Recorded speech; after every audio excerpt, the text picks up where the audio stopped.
출근길 하나님 말씀과 동행하는 출동큐TV 김규선 목사입니다. 오늘 함께 묵상할 말씀은 열왕기상 11장 26절에서 43절입니다. 제가 낭독하겠습니다. 솔로몬의 신하 느밧의 아들 여로보암이 또한 손을 들어 왕을 대적하였으니 그는 에브라임 족속인 스레다 사람이요 그의 어머니의 이름은 스루아인이 과부더라. 그가 손을 들어 왕을 대적하는 까닭은 이러하니라. 솔로몬이 밀로를 건축하고 그의 아버지 다윗의 성읍이 무너진 것을 수축하였는데 이 사람 여로보암은 큰 용사라. 솔로몬이 이 청년의 부지런함을 보고 세워 요셉 족속의 일을 감독하게 하였더니 그 즈음에 여로보암이 예루살렘에서 나갈 때에 실로 사람 선지자 아히야가 길에서 그를 만나니 아히야가 새 의복을 입었고 그 두 사람만 들에 있었더라. 아히야가 자기가 입은 새 옷을 잡아 12조각으로 찢고 여로보암에게 이르되 너는 10조각을 가지라. 이스라엘의 하나님 여호와의 말씀이 내가 이 나라를 솔로몬의 손에서 찢어 빼앗아 10지파를 네게 주고 오직 내 종 다윗을 위하고 이스라엘 모든 지파 중에서 택한 성읍 예루살렘을 위하여 한 지파를 솔로몬에게 주리니 이는 그들이 나를 버리고 시돈 사람의 여신 아스다롯과 모압의 신 그모스와 암몬 자손의 신 밀곰을 경배하며 그의 아버지 다윗이 행함 같지 아니하여 내 길로 행하지 아니하며 나 보기에 정직한 일과 내 법도와 내 율례를 행하지 아니함이니라. 그러나 내가 택한 내 종 다윗이 내 명령과 내 법도를 지켰으므로 내가 그를 위하여 솔로몬의 생전에는 온 나라를 그의 손에서 빼앗지 아니하고 주관하게 하려니와 내가 그의 아들의 손에서 나라를 빼앗아 그 10지파를 네게 줄 것이요 그의 아들에게는 내가 한 지파를 주어서 내가 거기에 내 이름을 두고자 하여 택한 성읍 예루살렘에서 내 종 다윗이 항상 내 앞에 등불을 가지고 있게 하리라. 내가 너를 취하리니 너는 네 마음에 원하는 대로 다스려 이스라엘 위에 왕이 되되 네가 만일 내가 명령한 모든 일에 순종하고 내 길로 행하며 내 눈에 합당한 일을 하며 내 종 다윗이 행함같이 내 율례와 명령을 지키면 내가 너와 함께 있어 내가 다윗을 위하여 세운 것 같이 너를 위하여 견고한 집을 세우고 이스라엘을 네게 주리라. 내가 이로 말미암아 다윗의 자손을 괴롭게 할 것이나 영원히 하지는 아니하리라 하셨느니라 한지라. 이러므로 솔로몬이 여로보암을 죽이려 하매 여로보암이 일어나 애굽으로 도망하여 애굽 왕 시삭에게 이르러 솔로몬이 죽기까지 애굽에 있으니라. 솔로몬의 남은 사적과 그의 행한 모든 일과 그의 지혜는 솔로몬의 실록에 기록되지 아니하였느냐. 솔로몬이 예루살렘에서 온 이스라엘을 다스린 날 수가 40년이라. 솔로몬이 그의 조상들과 함께 잠에 그의 아버지 다윗의 성읍에 장사되고 그의 아들 르호보암이 대신하여 왕이 되니라. 아멘. 이제 열왕기상 이 전반부가 이제 마무리가 됩니다. 이때부터 이 책 제목처럼 이제 왕들의 이야기, 그러니까 왕위가 계승되는 이야기가 아니라 왕들의 이야기가 이제 이어지는데요. 솔로몬 부하 중에 일종의 이제 그 건축 감독 역할을 했던 이 여로보암이 있습니다. 여로보암이 출신이 막 그렇게 이제 막 좋았던 것 같진 않아요. 그런데 그래도 이제 솔로몬 왕의 이제 눈에 띄었고, 그리고 비범한 사람이었겠죠. 보통 사람은 아니었기 때문에 아버지의 어떤 그런 후광 없이도 그래도 요셉 족속을 관리하는 그러한 그 높은 자리까지 올라갔습니다. 그런데 이가 성경을 보니까 아히야라는 어떤 실로 사람 아히야라는 사람을 만나가지고 뭐 예언을 들어요. 예언을 쭉 듣는데 핵심은 그겁니다. 10지파를 너에게 주겠다. 솔로몬이 이제 우상 숭배했고 다윗처럼 행하지 않았기 때문이다. 그러나 솔로몬 생전에는 그렇게 되지 않고 솔로몬이 죽고 나면 이가 이제 10지파로 따로 왕국을 세울 것이고 이제 솔로몬에게는 한 지파만 주겠다. 이제 그렇게 이제 이야기를 한 거죠. 중요한 것은 이 이야기를 솔로몬이 알고 그를 죽이려 하자 이 여로보암이 이제 도망쳤다는 겁니다. 이집트로 피했다는 거죠. 피신했다는 거죠. 그런데 우리가 솔로몬이 이걸 어떻게 알았으며 아히야라는 선지자는 왜 갑자기 이 여로보암이 이렇게 예언을 했을까? 이렇게 접근하면 조금 많은 어려움이 있습니다. 이거는 굉장히 뭐랄까요, 좀 각색된, 신학적으로 각색된 이야기고, 우리가 이 이야기를 통해서 조금 실질적인 내용을 좀 거슬러 올라가서 추론을 해 본다면 아마도 여로보암은 솔로몬의 정치의 환멸을 느낀 것 같아요. 그리고 아마 모반을 꾀했던 것 같습니다. 그런데 이런 모반이라는 것은 명분이 중요하잖아요. 그러니까 이제 이 명분을 내세울 만한 선지자가 바로 이제 아히야였던 거죠. 그리고 이런 서사를 만들었을 겁니다. 아히야라는 사람이 하나님께 음성을 들었는데 이제 이런저런 일이 있을 것이다, 이런 식으로. 그리고 이제 이런 모반은 당장 솔로몬 때에는 성공하지 못했던 것 같습니다. 그러니까 시도를 했던 것 같아요.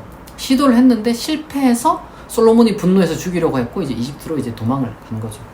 그러니까 이제 이러한 상황이 하나님의 뜻인데 실패했다 이러면 안 되니까 다시 이야기를 만들어서 솔로몬 생전에는 뭐 이렇게 이제 살려두지만 뭐 이런 식으로 이야기를 했던 것 같고, 실제로 결국에는 솔로몬이 죽고 나서 솔로몬의 이제 아들이 이제 르호보암이 왕이 되는데, 이때 여로보암은 소위 쿠데타를 성공했고 열지파라는 거대한 어떤 그 무리들과 함께 새로운 왕국을 세우고 북이스라엘이라는 나라를 세우게 됩니다. 그리고 이 남은 그 뭐랄까 유다 지파와 이제 그의 족속 주변인들은 이제 남유다라는 이름으로 이제 두 개의 왕국 시대가 세워지게 되는 거죠. 이것이 바로 이 열왕기의 이제 본격적인 이야기입니다. 이때 이후로는요 굉장히 좀 복잡해요. 그러니까 이스라엘 이야기를 했다가 유다 이야기를 했다가, 그리고 이제 두 민족이 갈라졌는데 때때로는 뭐 다른 나라와 이제 힘을 합쳐가지고 뭐 남이 유다를 친다, 남이 북을 친다든가 뭐 북이 남을 친다든가 이러면서 막 굉장히 복잡한 이야기들이 이제 진행됩니다. 그리고 이제 또 예언자들의 시대가 그때부터 이제 또 어마어마하게 이제 도래하게 되죠. 그때부터는 제사장보다는 이제 예언자가 훨씬 더 활약을 많이 하는. 그러니까 정확하게 말하자면 왕궁 제사장들이 힘이 제일 있었을 텐데 선지자들이 대거 등장해서 이제는 왕실 제사장들과 이제 어떻게 보면 왕실과 왕, 그리고 이제 예언자들이 이제 대결을 벌여, 예언자와 민중들과 이제 좀 대결을 벌이는 그런 어떤 이야기들이 쭉 이어지게 됩니다. 근데 이제 중요한 것은 우리가 이 실제 역사가 분열의 역사란 말이에요. 그러니까 뭐 통일이 정말로 있었는지를 떠나서 대립과 분열의 이야기가 지금 여기서 시작이 되는데, 우리는 그렇게 생각할 수가 있습니다. 도대체 왜 이런 일이 벌어질까? 그러니까 다툼이 없으면 좋고 분열이 없으면 좋은데 인간 역사가 안 그렇거든요. 어딜 가나 다툼이 있고 어딜 가나 분쟁이 있고 갈등이 있고, 이게 인간의 현실이거든요. 그러니까 솔로몬이 분명히 잘못했고, 그러면 여로보암은 또 잘못이 없는가? 잘 모르겠다는 말이죠. 그러니까 개혁이 아니라 혁명이죠. 일종의 혁명이나 이런 것들은 언제나 조금 뭐랄까 찝찝함을 남겨줍니다. 그러니까 역사 속에서 혁명은 이제 다음 단계로 나아가는 굉장히 중요한 그 도약이죠. 역사의 도약인데 저는 그리고 없어서도 안 된다고 생각을 하고, 그러나 언제나 찝찝함은 남아있을 수밖에 없어요. 왜냐하면 인간이 하는 일이라 그렇습니다. 인간의 역사는 진보하고 발전하고 전진하고 있지만 그 과정이 항상 순수한 의도와 아름다운 결과만을 갖는 건 아니죠. 불순한 의도는 언제나 섞여 있기 마련이고 부작용도 생각보다 크기 마련입니다. 근데 하나님의 방식이었다는 거예요. 인류를 인도하는. 그러니까 인간도 그렇고 인류도 그렇고 우리는 갈등, 어떤 다툼 이런 것들을 겪으면서 나아갑니다. 그럼 여기 하나님의 은혜가 없느냐? 아니라는 거예요. 우리는 이분법적으로 생각하면 안 됩니다. 그러니까 평온할 때도 하나님이 지금 이 뭐랄까 축복을 주기 때문만 이제 평온한 게 아닌 것처럼, 그러니까 솔로몬이 지금 딱 그런 태평성대를 누렸지만 사실은 하나님의 진노가 이제 거기에 이제 있는 거죠. 분명하게 있는 거죠. 근데 반대도 마찬가지입니다.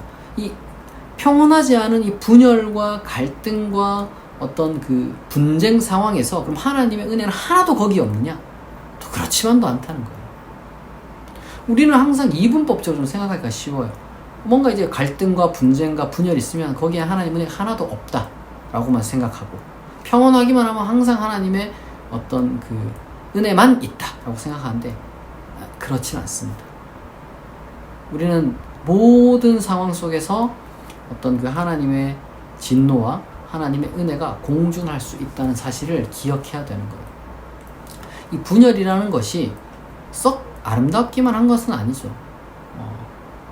구테타라는 것이 아무리 명분이 좋다고 한들 여로보암의 욕심이 없었겠느냐 이거예요.